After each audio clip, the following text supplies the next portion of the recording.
Worry is such a difficult thing in our lives.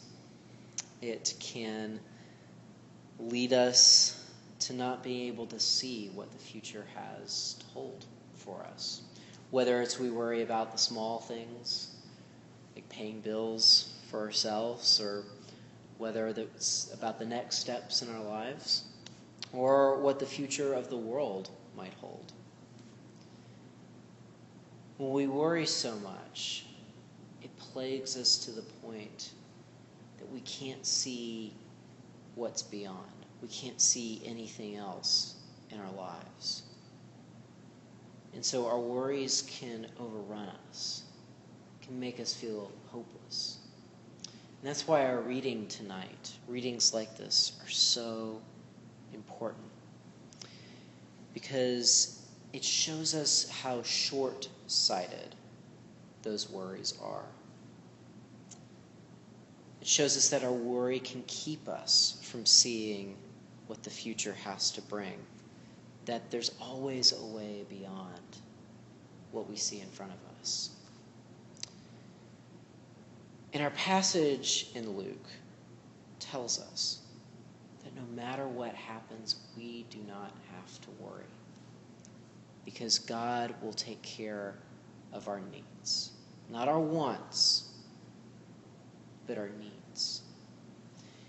And I've found as a worrier that this is very much the case, because when I stop and think about it, every bad moment in my life, there was always a way beyond it. There was always a way forward. Granted, sometimes those moments happened a lot further down the road than I would have liked. But every time, there's something beyond the difficulties. There's something beyond those things that I was worried about. And so thank goodness that God was there. And thank goodness that God was there to help me eventually to be able to see that everything would be all right. That God was able to let me see that these difficult times were not the end-all be-all, but there was a way beyond that. Thank God that I was able to see, that I am able to see, that there is something beyond death, beyond this life.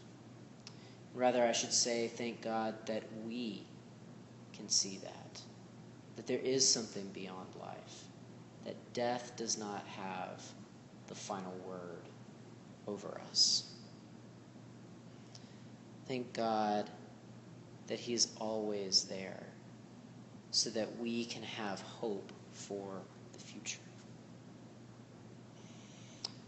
So whatever it is you worry about, whatever it is that's going on in your life, or your concerns for the church or for the world,